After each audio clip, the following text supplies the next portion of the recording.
A warm welcome back to our viewers here in the United States and, of course, all around the world. I'm Rosemary Church. This is CNN Newsroom. I want to check the headlines for you this hour. New reports of more gunfire in Ferguson, Missouri. And CNN's Sarah Seidner says police are using tear gas. Earlier tonight, shots were fired during protests on the one-year anniversary of the police shooting death of teenager Michael Brown. And we want to go to the news conference that's taking place now. Let's hear what the police have to say. First and foremost, obviously, this individual is not identified yet. We don't know exactly who he is. We're working on that. I would imagine it's a male who is about 20 years old. That's a range. So we're going to get that out. So we don't really know who the family is or anything like this. These are tragedies, make no mistake. It's a tragedy for the man who was shot. It is a tragedy for his family. It's a tragedy for the officers who were involved in this. So this evening, we had reports of looting on West Florissant. So we had a situation where a couple businesses had been broken into. In fact, one business they went into, they took the cash register out, they dumped it in the street. We had really no presence down there at the time other than roving patrols. We had 2 state cars, 2 county cars, and 2 Ferguson cars who were running the corridor. They ran in from time to time to some congestion with pedestrians through there, but we were trying to keep up that patrol to provide the security for the businesses. When the damage to the property and the burglaries occurred, we decided to go ahead and deploy a pod system, which in this case would have been 5 cars together. It was raining. We were hoping just to keep the officers inside the cars, staggered probably every 35 yards, but just for a couple blocks, just right there where the corridor is and where everything seems to be happening between Ferguson and Canfield. And we're going to do that on both sides. Well, we accomplished that on the east side of it, and we were able to lock that down pretty tight. But on the west side, a whole lot of people were lingering at that point. Several of you were there at the time, I'm sure. And we decided to bring more cars in to make sure we could do the same system on the west. We brought cars in from the north to the south, but when they got in front of Sam's Market, they were hit with bricks and bottles and a few things like that. So they just turned around and staged to the north because that didn't look like it was going to be doable. Chief Anderson wanted to bring some cars in from the south that would have their red lights and sirens on in an effort to see if this would move the crowd. The problem was when that happened, the crowd took off toward the police cars, and it didn't really have the intended effect. So we ended up kind of being in a stalemate there at Ferguson and West Florissant. I only say all this because the people that were there at the time in front of the police cars, several of them were unhappy and different things like that. But we didn't really have right-way violence until all of a sudden we got a few glass bottles. When that happened and shattered near the officers, then we switched them out one officer at a time to get their helmets on and different things like that. In the meantime, plainclothes detectives were further down to the south, to the north, from where we are, where we were at the time at Ferguson and West Florissant, and they were monitoring an individual in the crowd that they believed was armed. They also believed 3 to 4 of his acquaintances were armed also, and they had put a 1068 or informational bulletin out over the radio that this individual, they described him, was armed and that we should be aware of it in that area. The concern of the plainclothes detectives also at the time was that are we going to get in a situation to where perhaps shots could be fired at the skirmish line because the officers are pretty much just standing there. And of course, they're standing behind a lot of the folks that are out there protesting and voicing their opinions. So I don't know exactly what time it was, but we ended up with a situation, and some of this was captured on local media to where several shots rang out. I'm guessing 40, 50, probably over 45 seconds. It could have been a little bit longer than that. So that was a exchange of gunfire between 2 groups. These groups were on the west side of West Florissant near the Sam's Market. At the same time, these plainclothes detectives are located one building to the south of where the actual shooting, the officer-involved shooting, is going to take place. An individual that they have been tracking crosses the street. He gets all the way to the shoulder. They think at the time that he probably gathers himself and he's going to go back across the street. They turn out in an SUV. It's an unmarked SUV, but it has interior red and blue lights that are illuminated when they come out. The suspect engages them with gunfire almost right at the grill of the car. Strike the hood. I don't know if you've seen pictures of it yet. 3 or 4 times. Strike the windshield, I think 4 or 5 times. The plainclothes detectives return fire from the inside of the van, but they don't know if they hit him or not. They don't really know. So the suspect ran to the east on the north side of that building. He turned back around as the detectives got out of the car. Shots were fired again. He ran around behind the building out of the south. That's a fenced area back there, so there was really nowhere to go at that point. He engaged the officers at the time. There were 4 officers who were in that van. All 4 fired at the suspect, and the suspect fell there. Suspect is in a local hospital. He is in critical, unstable condition in surgery. The officers were wearing, while they are plainclothes officers, they were wearing vests that said police on them at the time. There was another plainclothes unit that was in the area. It has 1 gunshot to the front of it, but I can't say if that gunshot is from this suspect or the other gunfire or whatever else would have happened there. We don't know of any other people who have been shot. It's hard to tell. We had heard rumors of this, but sometimes this information is not good. It's less than reliable. I was there when this happened, up toward Ferguson Avenue, so I can tell you that, and maybe you were there too, I don't know, but I can tell you that it was a remarkable amount of gunfire. The other thing that was interesting was that while this shooting took place, where the detectives were involved in, there was still the shooting across the street to the west. So this wasn't the culmination of all the shooting. This was pretty much in the middle of everything while it was happening. So the detectives are 4 detectives. They range from 6 years experience to 12 years experience. They're going to be placed on administrative leave until we can have them evaluated and make sure they're fit for duty.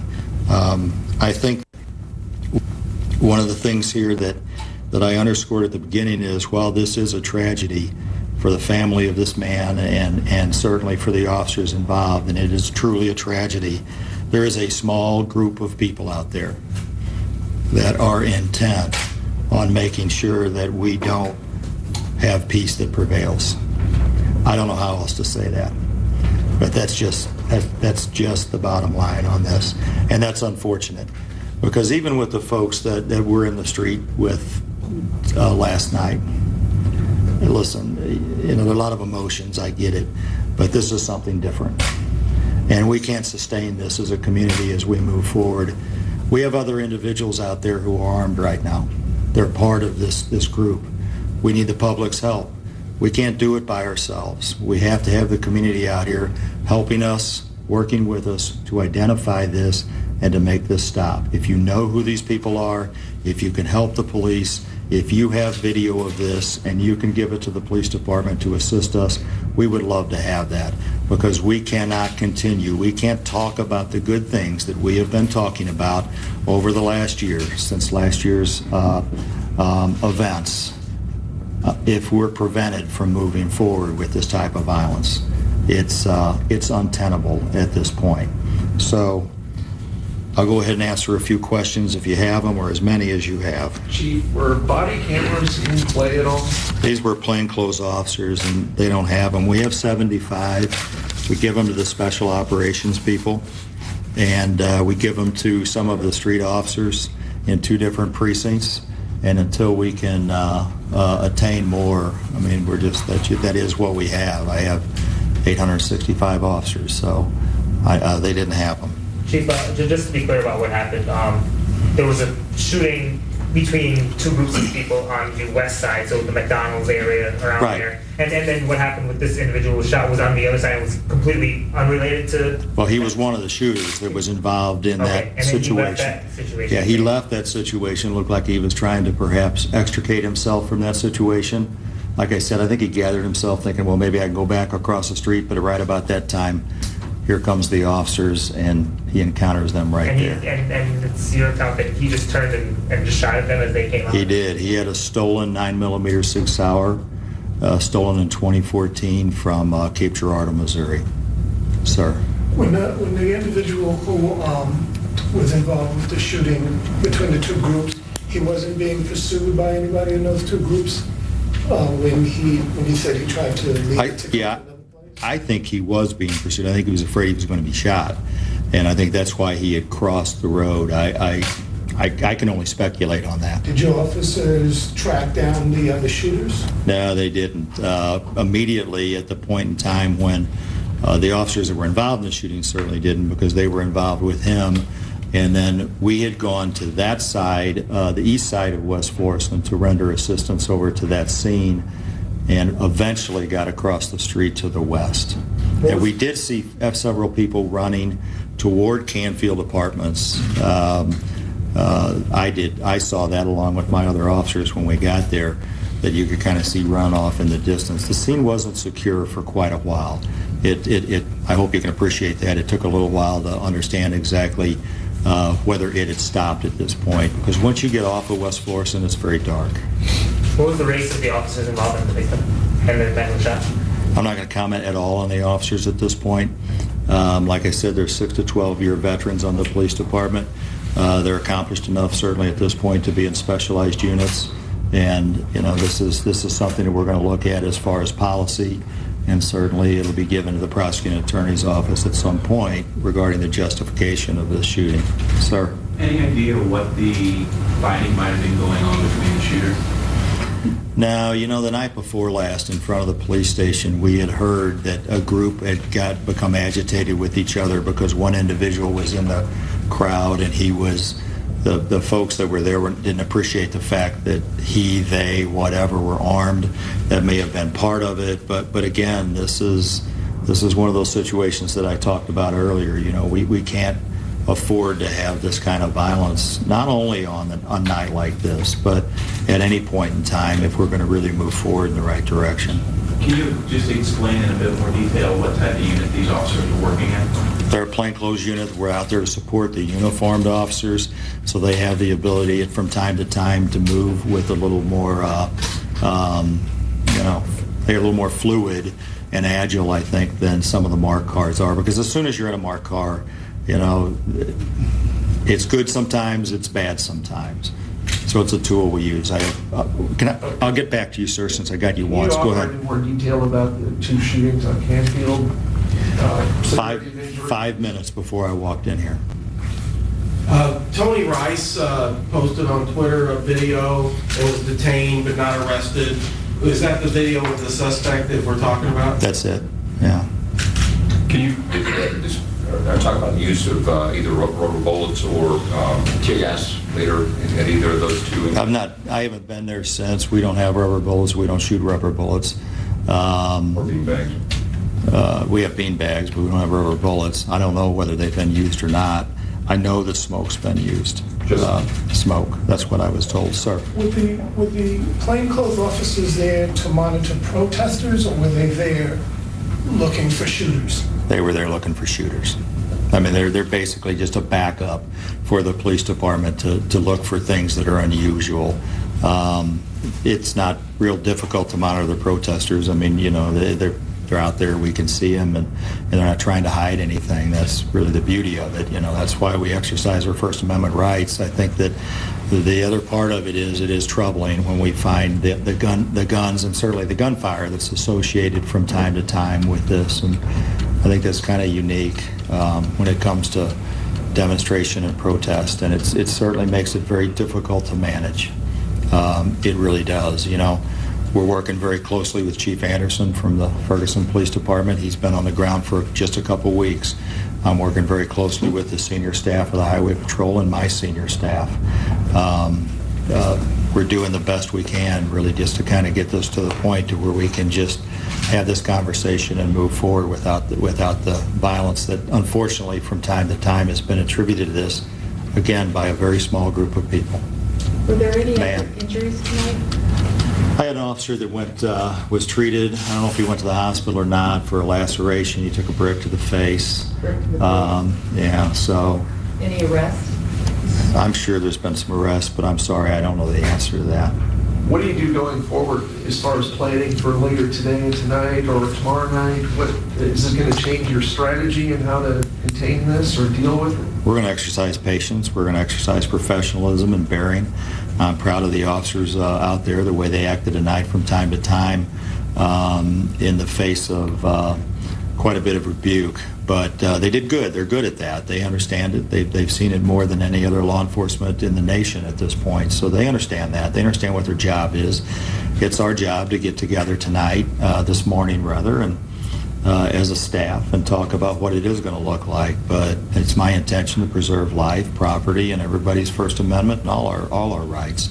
And we're going to continue that really the best we possibly can. And my prayer is that we can move forward without the violence that has unfortunately been associated with this, because the stakes are very high here. I've talked a lot about the fact you cannot do this forever without a tragedy. And yet we have another one. And I think in my mind it was avoidable. This didn't have to happen. There's too many people that have worked too hard, and I'm not talking about the police department. I'm talking about people in our community. They worked too hard for this to happen and be undermined. I meet with these groups weekly. I shook their hands this morning and yesterday and the day before. And this really is an impediment to positive change. Ma'am. Do you know why the gentleman who shot the video shooting was detained? Yeah, because at the time we were not secure at all back there. We didn't understand if there were going to be more shooters. We didn't understand what the north side of the building was going to look like at the time. So it was very dynamic. No officers at the time could assure the safety of the public, of anybody. And all we would ask is, you want to shoot your video, when we ask you to get back, especially in a situation like that, please just comply and get back. You can move forward later. But at that time, we don't have time to argue with people. We don't have time to debate it. You need to get back. So that's the easiest way to explain it. Do you know how many shots the suspect fired at the officers? I don't have any idea. There's shell casings on both sides of West Florissant. Certainly we're talking about, or you're talking about the east side of West Florissant. It's a number of shell casings at this point. It's dark. You don't have any sense of even how many guns were used with like the two groups across the street? No, I would think that probably, and again, please understand that I don't have the benefit of some information that I'm going to have later. Sure. But there were probably 6 different shooters on the other side of the street. From what I was told, we looked at some video which showed gunfire coming from a couple different flash points. Muzzle flashes is what I mean by that.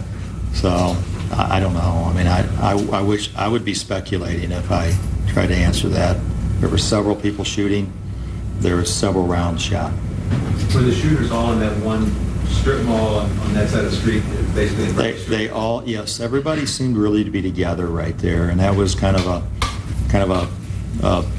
area that I had looked at and thought, and I wasn't alone, but that could be a problem. And they were outside, not inside? They were outside, not inside. Is it fair to say that the shooters were not part of the protests? They were not protesters? Or? No, they were criminals. They weren't protesters. Protesters are people that are out there that are talking about a way to affect change, whatever that may be. That's not what's happening here with folks that are doing that. And on the smoke thing, can you tell me why was smoke deployed today? Yeah, well, I guess I could get into a long dissertation. I won't, but sometimes you can't tell the difference between smoke and tear gas, and it's just a nice way to, we try to use it also as a warning, and hey, Oh, no, I was saying, what happened? Did a lot of people gather? Oh, yeah, yes. And again, I guess it's pretty dynamic down there right now, or has been. I haven't been down there since about midnight, so I don't really know. I kind of know what's going on. I know it's a problem. And I know that my deputy chief called me and said that they had their hands full, and I don't know much beyond that. Again, I would ask for patience, because we really, this community where this is happening are folks that have invested a lot of money in their businesses. Everything they have, their livelihood is wrapped up in those. So it's unfortunate this happened there. Ladies and gentlemen, I appreciate your time and patience. Thank you so much. It is 2:51 in the morning Central Time, 3:51 here on the East Coast. St. Louis County Police Chief there, John Belmar, speaking at that news conference on the gunfire that was heard in Ferguson overnight. Now, he told us the suspect who shot at plainclothes officers who were in unmarked cars was shot by police and is now in critical, unstable condition in hospital, undergoing surgery at this hour. Police Chief Belmar also talked about shots being fired between two particular groups. Didn't really clarify or give us any more information on that, but he did say that it's a small group of people who are intent on ensuring that peace does not prevail. He called on the community there to help identify who those individuals might be so that they can do something about that to try and bring peace and calm to the region. Police Chief Belmar also said he doesn't know of any other people who were shot in the course of the night. Of course, these were peaceful protests that turned tragically in this way. How many arrests? He wasn't able to clarify that, but hopefully we'll be able to get more details on that. All right, we will continue to follow that story, of course, but just very quickly, Donald Trump. I'm the leading state sponsor of terrorism.